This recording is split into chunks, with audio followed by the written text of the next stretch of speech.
3 people.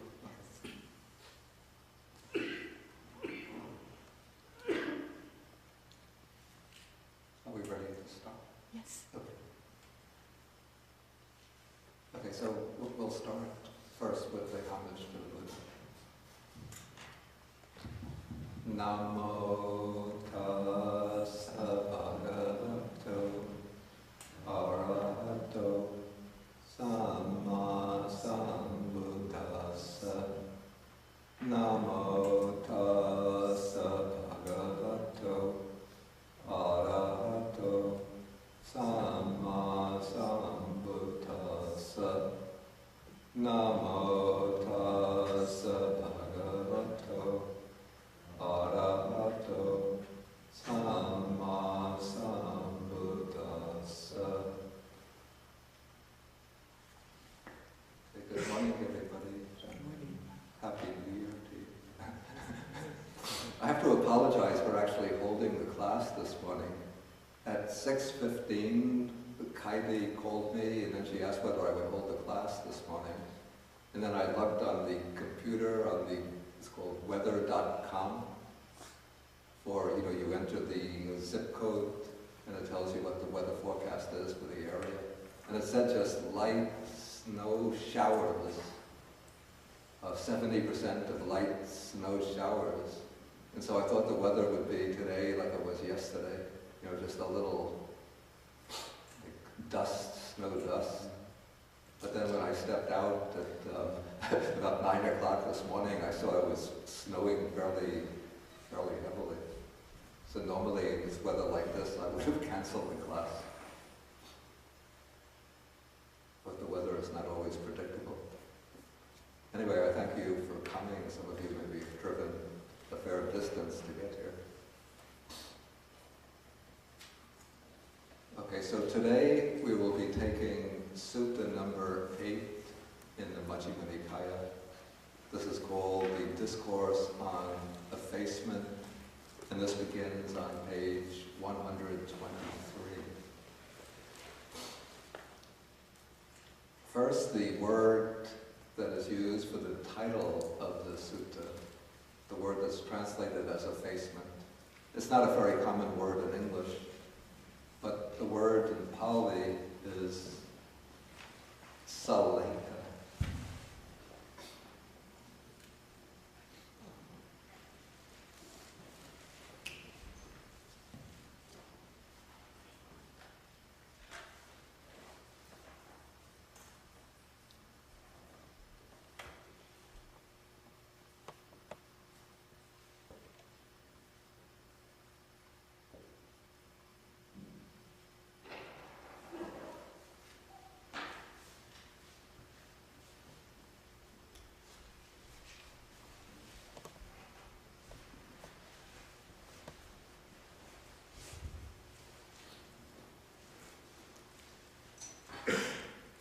The word Sallekha, it's based on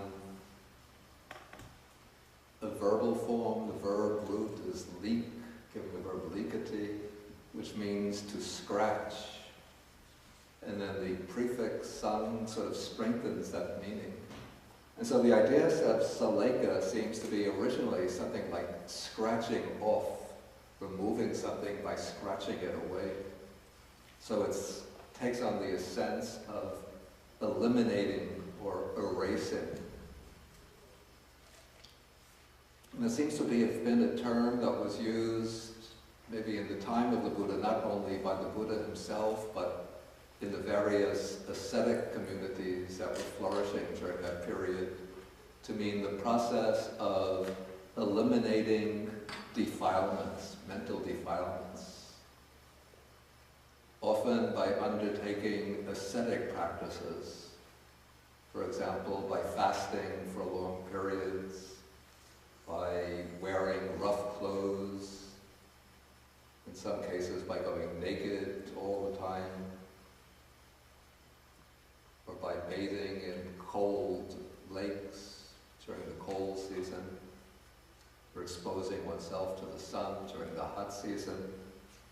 And so the idea underlying this word is that by undertaking these austerities, one is facing one's own resistance to these unpleasant conditions, and in this way one is overcoming defilements.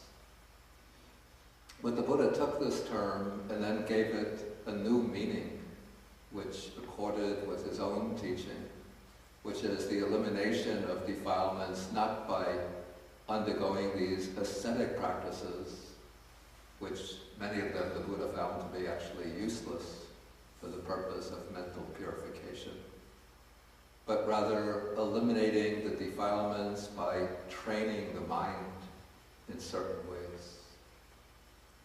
And we'll come later in the sutta to see how the Buddha explains or interprets this idea of effacement, the radical elimination of defilements.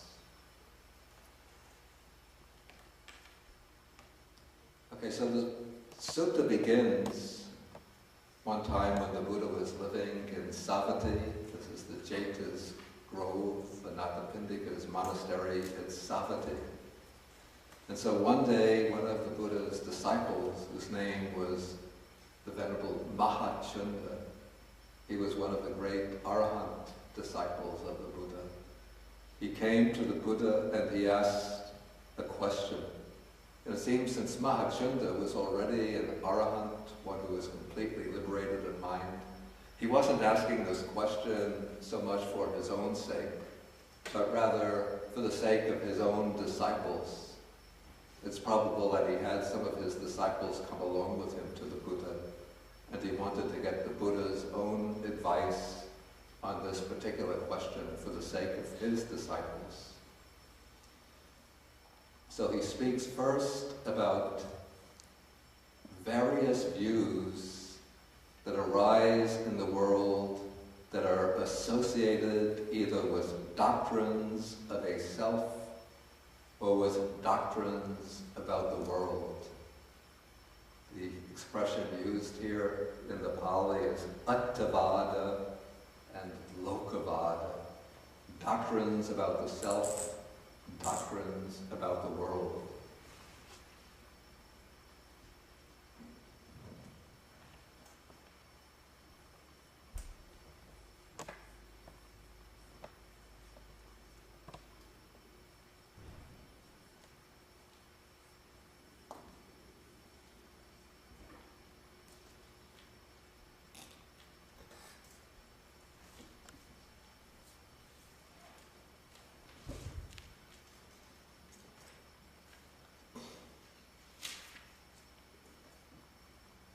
And these two subjects, these were the main topics of philosophical inquiry and speculation during the Buddha's time, perhaps for even 2 centuries or so before the arising of the Buddha. So the Indian thinkers during this period were, originally they were perplexed by questions about what is the real nature of the self, and what is the real nature of the world.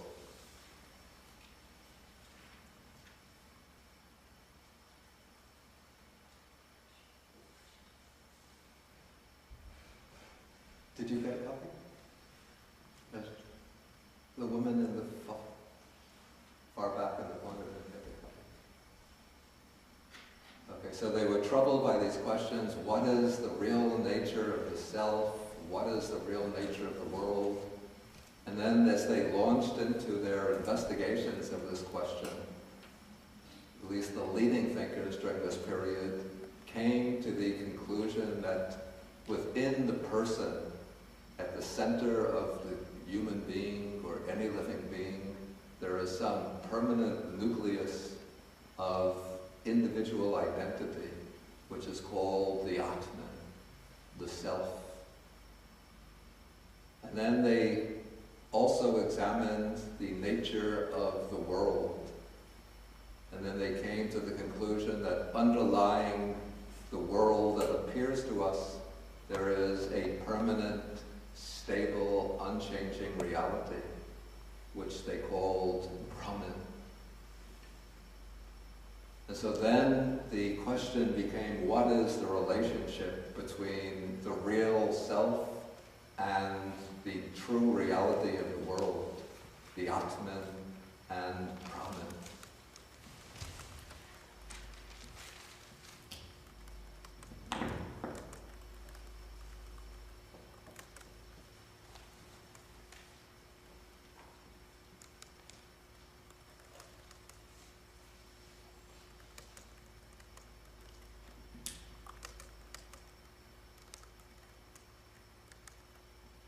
Getting the signal of low battery. Sorry. It's okay. It's good that you're here. So it can work? It still can work now? It can still work, Okay. but my voice might start to fade out in a couple of Okay. minutes.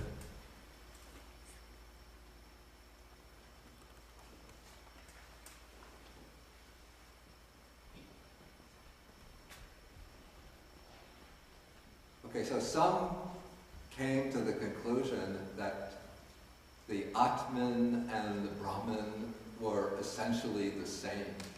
That is, that reality within oneself, that permanent reality within oneself, existing in the innermost, one's innermost being. Sometimes it's said to be dwelling in the center of the heart. That reality is the same as the ultimate reality of the world. This was the message of the Upanishads. At least it's the dominant message of the Upanishads, the oldest Upanishads. That Atman, the innermost true self, is identical with Brahman, the real permanent reality behind the world.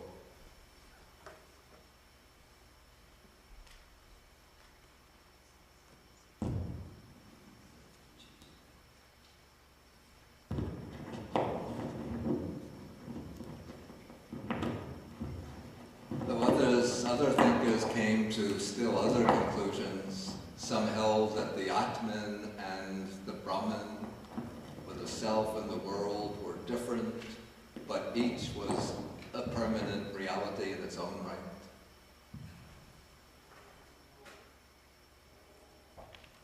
And then some came to the conclusion that the self arises with birth and lasts through the course of one's life, and then completely passes away and perishes at death.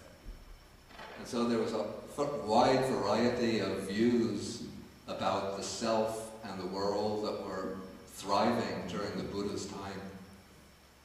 And in the first sutta of the Nikaya, called the Brahmajala Sutta, the Buddha has classified 62 current views about the self and the world. And the aim of the Buddha's teaching is not to arrive at a fixed view about the self and the world, because the Buddha understood that all of these views are different manifestations of craving or clinging. And so the aim for the Buddha's teaching is to overcome all fixed views about the self and the world. And so for this reason, when Mahachunda comes to the Buddha to open a discussion, he asks about how one goes about abandoning and relinquishing all of these views.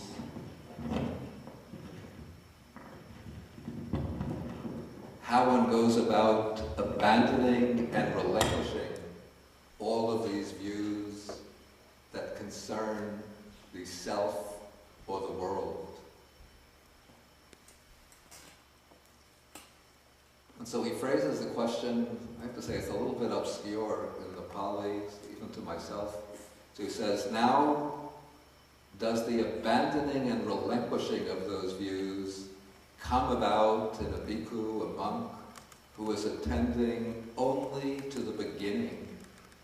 Then the commentary says, areas of his meditative training. I won't try to explicate this sentence because it's rather obscure to me as well, and we don't find it repeated elsewhere in the suttas. But the Buddha's answer is what's important. The Buddha says, as to these various views that arise in the world, associated either with the doctrines of a self or with doctrines about the world, if in relation to those views, if in relation to that object on the basis of which those views arise, which they underlie, and which they are exercised upon, if one sees this object as it actually is with proper wisdom, this is not mine, this I am not, this is not myself, then the abandoning and relinquishing of those views comes about. Okay, this is a rather complicated way of saying that, I'll try to rephrase this in a simpler way. The way to overcome all of these views that arise concerning the nature of the self, the nature of the world, is to contemplate anything on the basis of which those views are formed as this is not mine, this I am not, this is not myself. And according to the Buddha's teachings, when any views are formed about the self or about the world, they're all formed on the basis of what we call the 5 aggregates. That is, the 5 constituents of conditioned existence. Physical form, or the body, feelings, perceptions, mental formations, volitional activities, and consciousness. And so the Buddha, whereas other thinkers in the Buddha's time formed the view, myself is the body, myself is feeling, myself is perception, myself are volitional activities, myself is consciousness. The Buddha developed this radical teaching of non-self, anatta, that the way to overcome all of these binding views, these entangling views, is by turning this whole idea of the self on its head and instead adopting the standpoint of non-self, observing whatever one identifies with, whatever one clings to as being mine or myself, contemplating it, this is not mine, this I am not, this is not myself. And that is, we might call that is the essence or the crux of insight meditation, the meditation aimed at developing panya, wisdom. And so often one begins, sometimes usually with impermanence, because it's the most obvious characteristic.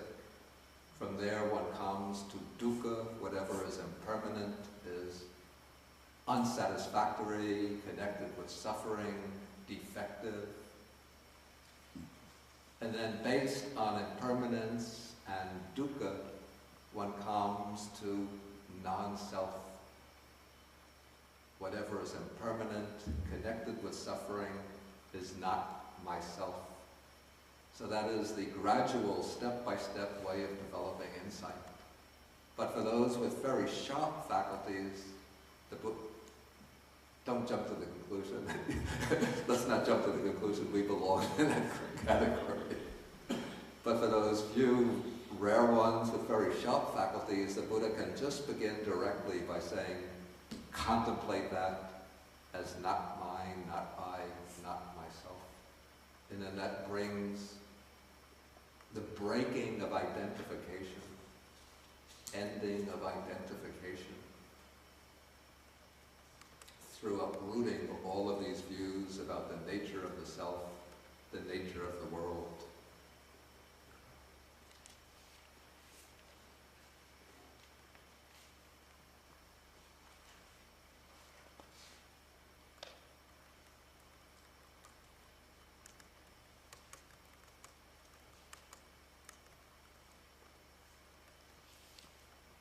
Okay, now the Buddha, without being questioned further by Mahachunda, he enters upon a somewhat, it seems to be a different topic.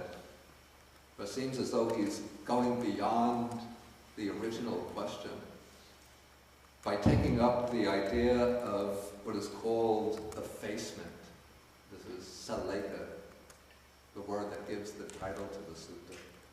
So it's a little bit puzzling. What is the connection between the way the Buddha continues the sutta and the opening question? It seems to me almost as if something is missing from the dialogue. Maybe something went on in the exchange that just wasn't preserved and transmitted. But maybe the connection is that the elimination of views about the self, that is perhaps the ultimate type of effacement. Elimination.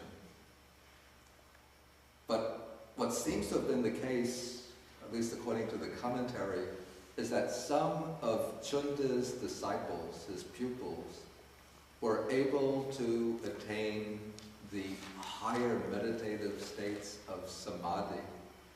And they thought that by attaining these states of samadhi, that they were practicing effacement, the elimination of defilements. And so the Buddha wants to make it clear that simply the attainment of samadhi by itself doesn't qualify as real effacement, the real elimination of defilements. So in the next section, he enters into the discussion of the 8 meditative attainments. First, he takes the 4 jhanas. These are the 4 meditative absorptions. I'm not going to explain the formulas right now. We'll take them up in a later class. So, but the Buddha begins by saying, here it's possible that some monk will enter and dwell in the first jhana, and he might think, I am abiding in effacement. That is, I'm eliminating the defilements. But then the Buddha says, in the Noble One's discipline, that is in the training, the path of the Noble Ones, that attainment of the first jhana is not called effacement, but that is called simply a pleasant abiding here and now in this very life, in this present life, in this present life. Okay, so now the Buddha himself, we have to remember, the Buddha includes the jhanas in his formulation of the Noble Eightfold Path.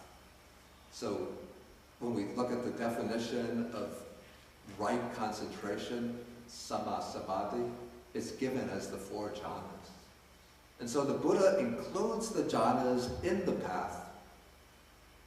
But the reason that the Buddha says that the practice of the jhanas doesn't qualify as effacement, that is because the Buddha is here speaking with reference to those who merely attain the jhanas and don't use them as a basis or foundation for going further to develop wisdom.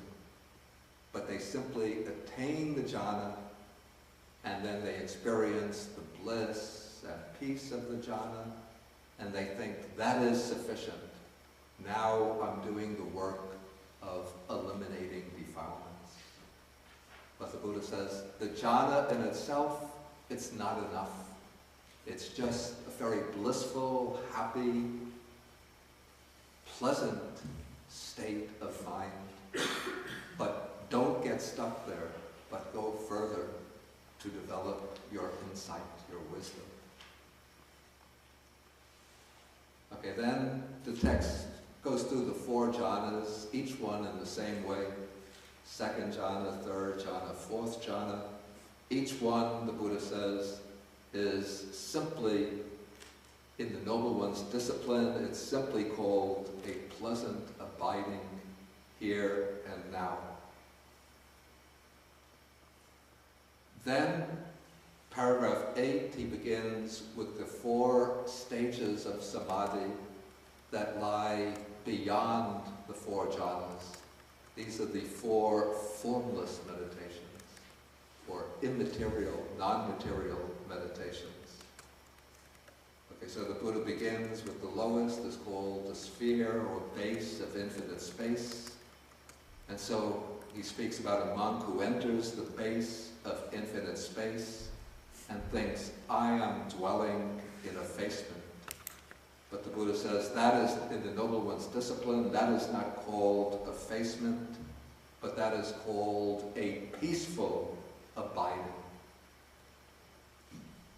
That is, the 4 jhanas are pleasant abidings, but the 4 formless meditations are even beyond the pleasure or bliss of the jhanas, and so they're called very peaceful or tranquil states of mind.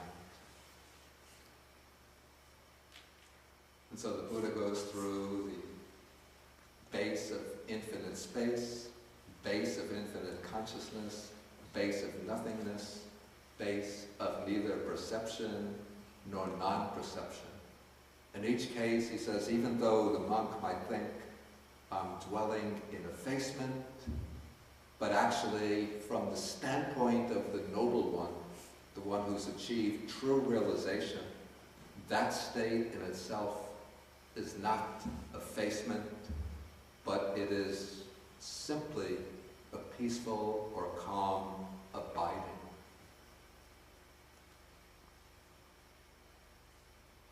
Okay, so now this, what we've covered so far, is sort of building up to the main topic of the sutta, which is what starts in the next section, and that is how effacement should be practiced in the Noble One's discipline. And so that now the Buddha begins the instruction, and we now come to 44 different aspects or modes of effacement. And so the Buddha begins by saying, it's an interesting formulation, others will be cruel or harmful here, but we shall not be cruel. We shall not be harmful, violent, or aggressive here.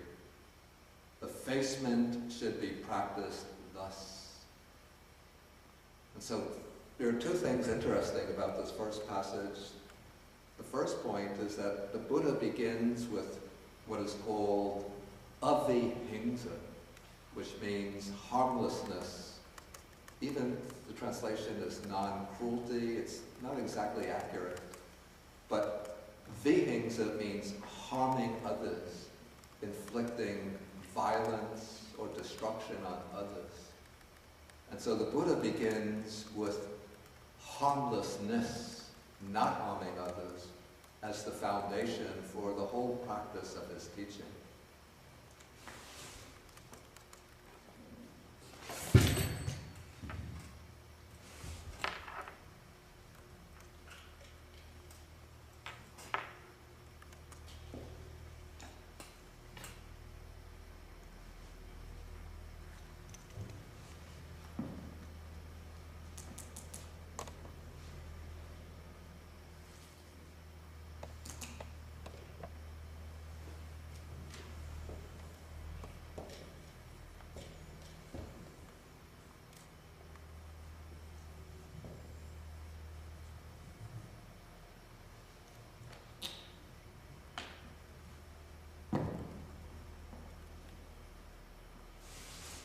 So in Pali, this is called avihingsa, which means, here it would be translated non-cruelty, but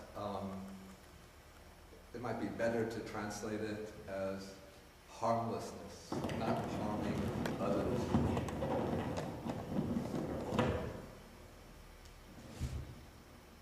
you might know the Pali word, the variant on it has almost come into English, and that is the word ahimsa. I think it was through Gandhi that that word entered into the English language. And it's basically the same word as avihimsa. Avihimsa just has a prefix V. And so this word came through from, actually originally from Buddhism and Jainism. It came into the thought of Gandhi. Then I think from Gandhi it came into, I'm not sure whether Martin Luther King actually used the word ahimsa, but it also is the word that underlies the practice of nonviolent resistance that Martin Luther King adopted. Okay, so the foundation for the whole practice of effacement, the starting point, is not inflicting harm on any other living being. And the second way this statement is interesting is that the way this determination is formulated, others might be cruel or harmful, but we shall not be cruel or harmful here. This shows that or at least the way I interpret it, it shows that when one sets out on this path of cultivation, self-cultivation, often it involves a break away from what the crowd is doing. So our tendency, within the world is to look, what are others doing? And I should do the same thing. Like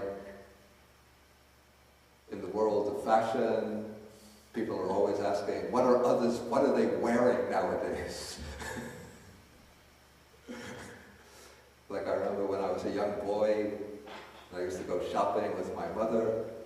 I would like a shirt, maybe a shirt or a jacket, and my mother would say, oh, but they're not wearing that these days. But I would think, I like the shirt. Oh, but how can you wear that? How can you choose that? They're not wearing the shirt.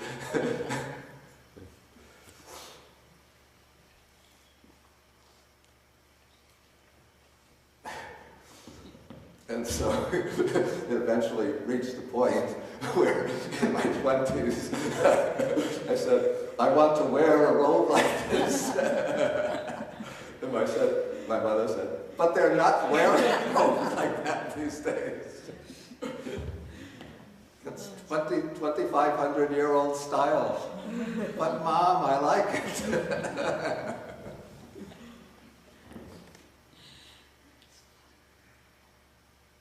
Okay, so now we might see other people acting violently, cruelly, harming others, but we have to make this determination, no matter how others behave, we won't follow in their footsteps.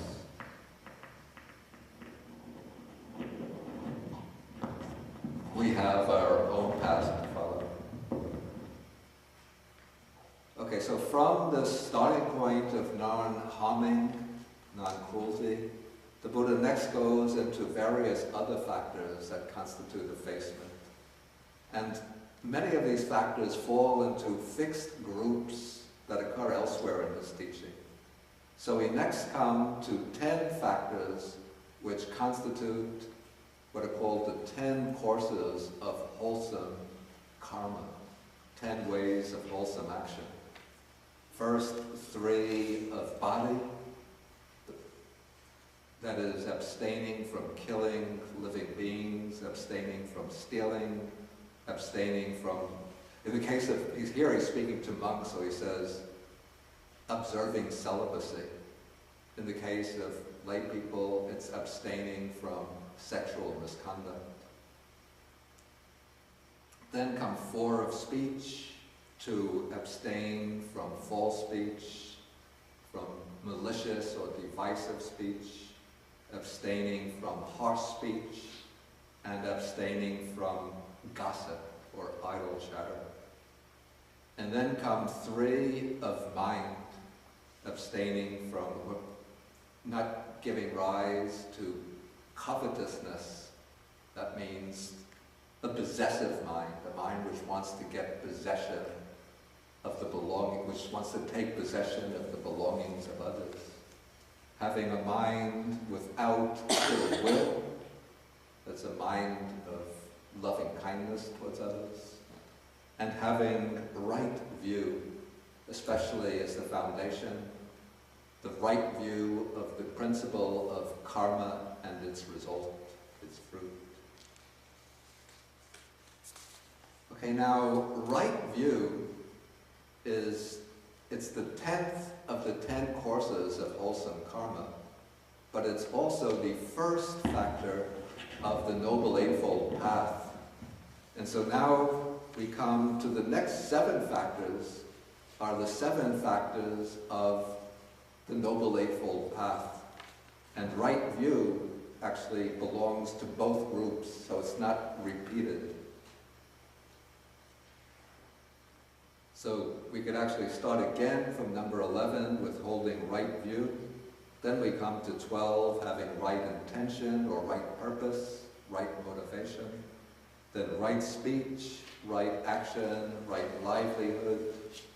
Then right effort, right mindfulness, and right concentration. Okay, then when the Noble Eightfold Path is brought to fulfillment, it culminates in right knowledge and right liberation. So right knowledge and right liberation are brought in as factors 19 and 20. Okay, then we have 3 factors here. Sloth and torpor, or also we can call this dullness and drowsiness, and their opposite being free from sloth and torpor.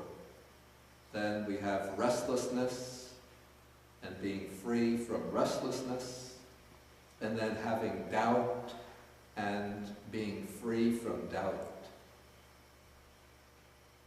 Okay, does anybody see those 3 factors as belonging to a particular group?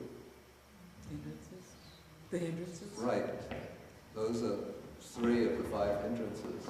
But why aren't the other 2 mentioned?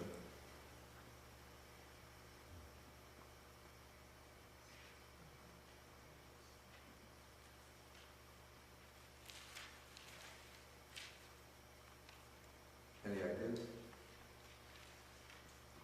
Well, they've already been mentioned. That's right. They were already mentioned. They were already mentioned under 9 and 10.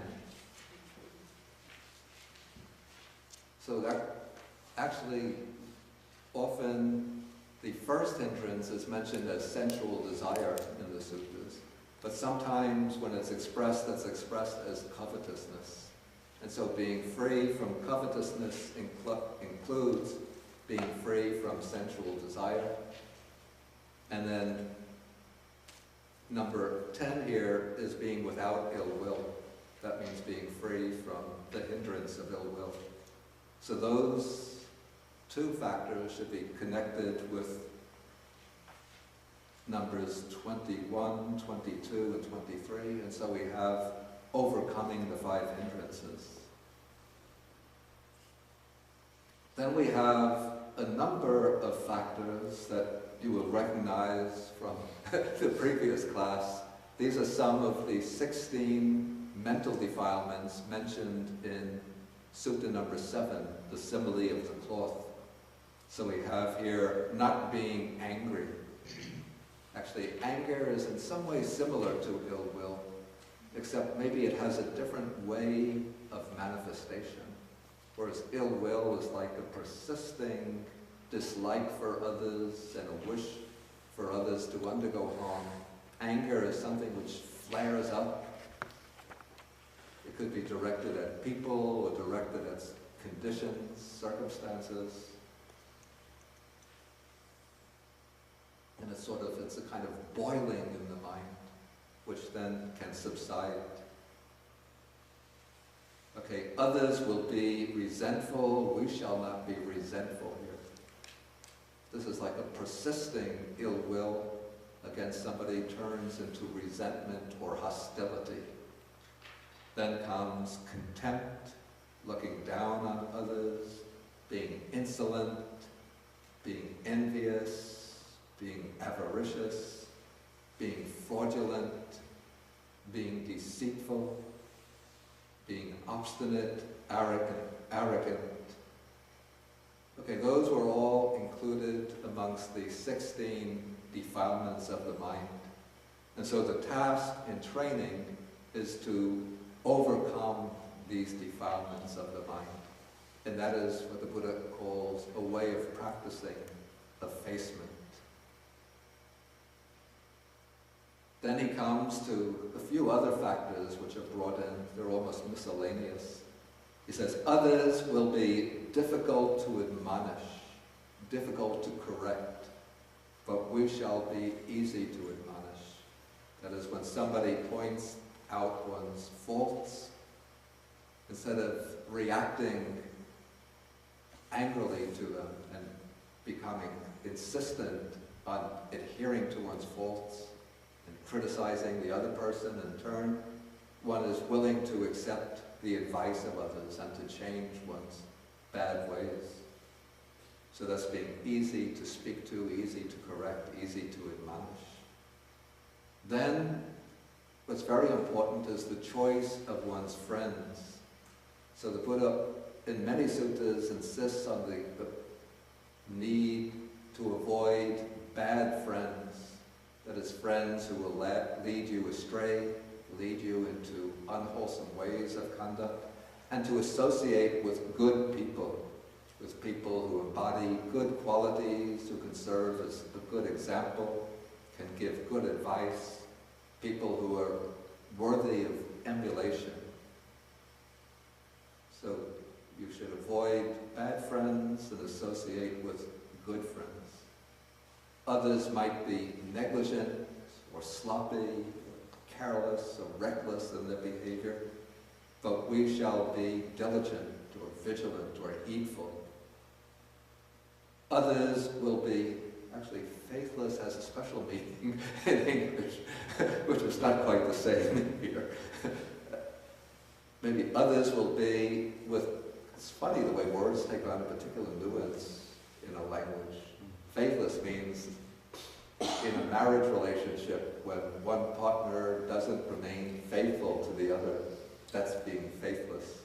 But what's meant here is being without saddha, without faith, in the case of the Buddhist and the Triple Gem, or at least faith in good, wholesome qualities. But we shall be faithful here. Also, faithful means being loyal in a marriage relationship. But what is meant here is having faith, being possessed of faith, faith in the Dharma, faith in wholesome qualities.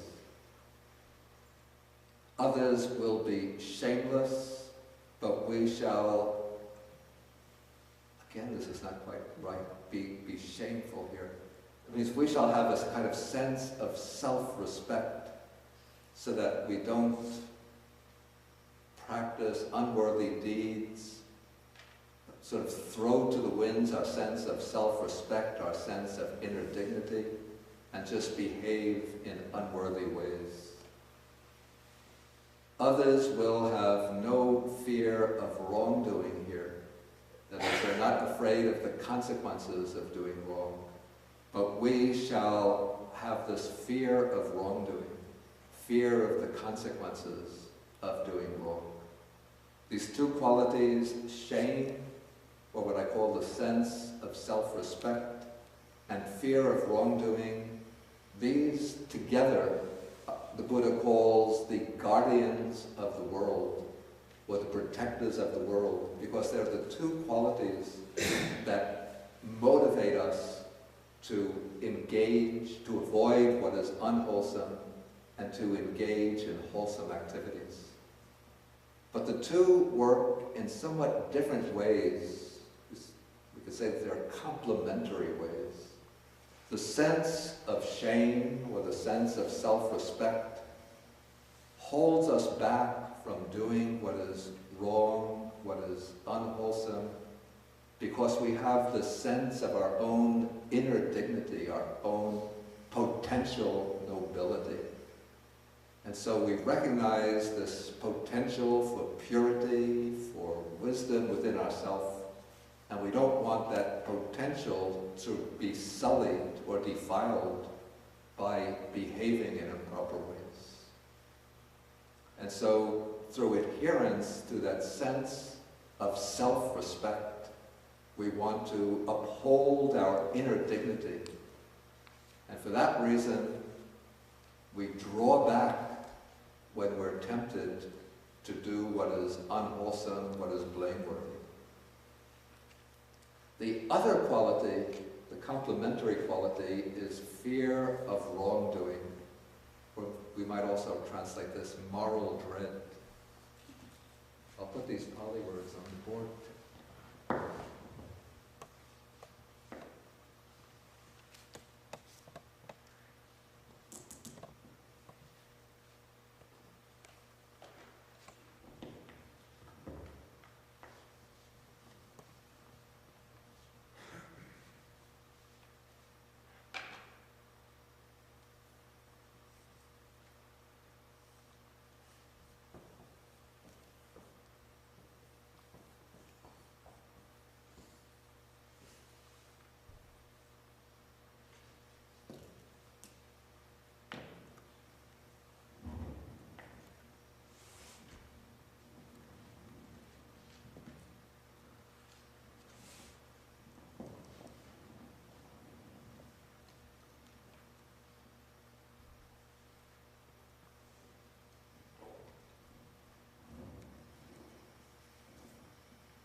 Okay, what is called, or translated here as the sense of shame, or what I would call the sense of inner dignity, that is hiri.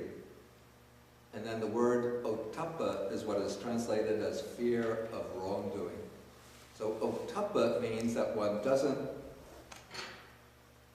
one resists the temptation to do what is wrong, what is unwholesome, because one is afraid of the consequences. This could be fear of the karmic consequences, the long-range karmic results of one's unwholesome behavior. But it could also include fear of being found out by others, and then being blamed and criticized by others.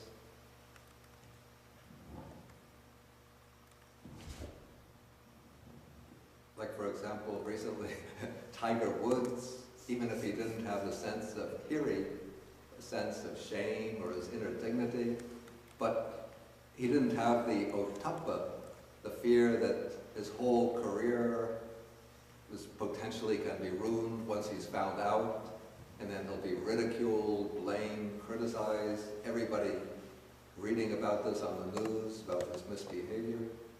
And so if he had that, then he would have restrained himself from his sexual affairs with other women. So these two qualities go together, the sense of shame and the fear of consequences.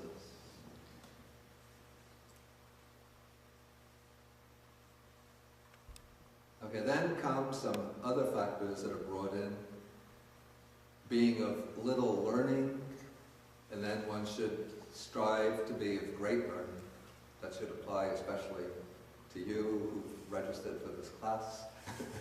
So always try to read the suttas, take notes, to learn the essential points. And then you become, over time, Bhikkhu Sutta, of great learning. Others will be lazy, we shall be energetic here. Others will be unmindful, we shall be established in mindfulness here. Others will lack wisdom, we shall possess wisdom here. Actually, these factors, faith, shame, fear of wrongdoing, being of much learning, being energetic, being mindful, having wisdom. 1, 2, 3, 4, 5, 6. You have 1, 2, 3, 4, 5, 6, 7. Those 7 factors go together into a group which are called the 7 good qualities. They're mentioned as a group in Sutta number 53 in the Majjhima Nikaya. Pali they're called the 7 Saddhamma.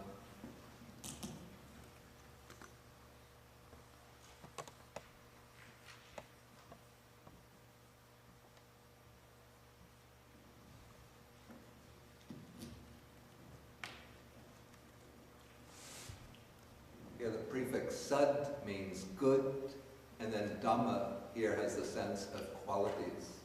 So these are 7 qualities of what is called a good person or a saintly person.